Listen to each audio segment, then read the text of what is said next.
अपघात झाल्यानंतर त्याची चौकशीची घोषणा होते, मात्र या चौकशीचं पुढे काय होतं असा सवाल संजय राऊतांनी सरकारला विचारलाय। अजित पवार यांच्या विमान अपघातानंतर संजय राऊतांनी बारामती विमानतळासंदर्भात अनेक शंका उपस्थित केल्यात। अनेक महत्त्वाच्या व्यक्ती या विमानतळावर उतरतात, मात्र असं असताना विमानतळावर महत्त्वाच्या सुविधा नव्हत्या असाही दावा राऊतांनी केलाय। आता अपघातांची सगळ्या चौकशी होणं गरजेचं आहे ना।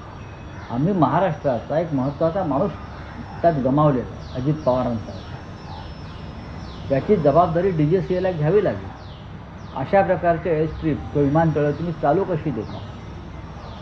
वैमानिक आकाशामध्ये घिरट्या मारत होता विमान घेऊन आणि त्याला उतरण्याची संधी मिळत नव्हती, आणि तरी त्याने विमान लँड केलं। याच्यावर त्याला कोणी संदेश दिलाय का लँड करा म्हणून?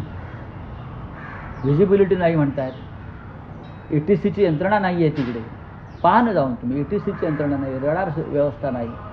ज्या ज्या गोष्टी विमान संचलनासाठी आवश्यक असतात त्या बारामती विमानतळावर नसतील किंवा महाराष्ट्रामध्ये देशामध्ये अन्य विमानतळावर नसतील तर DGCA काय करतात?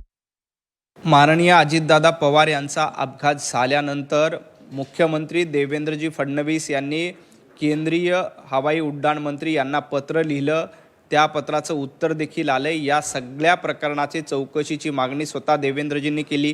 त्या चौकशीनंतर केंद्रीय मंत्रालयाकडनं ती चौकशी करण्याचे आदेश देखील निघालेले आहेत।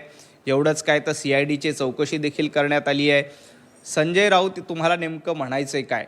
संजय राऊत, तुमच्या डोक्यावर परिणाम झाला आहे। ज्या पद्धतीनं तुम्ही राजकीय पोळी भाजण्याचा प्रयत्न करतायत हे अतिशय दुर्दैवी आहे। याला गिधाडी वृत्तीपलीकडे काहीही म्हणता येणार नाही।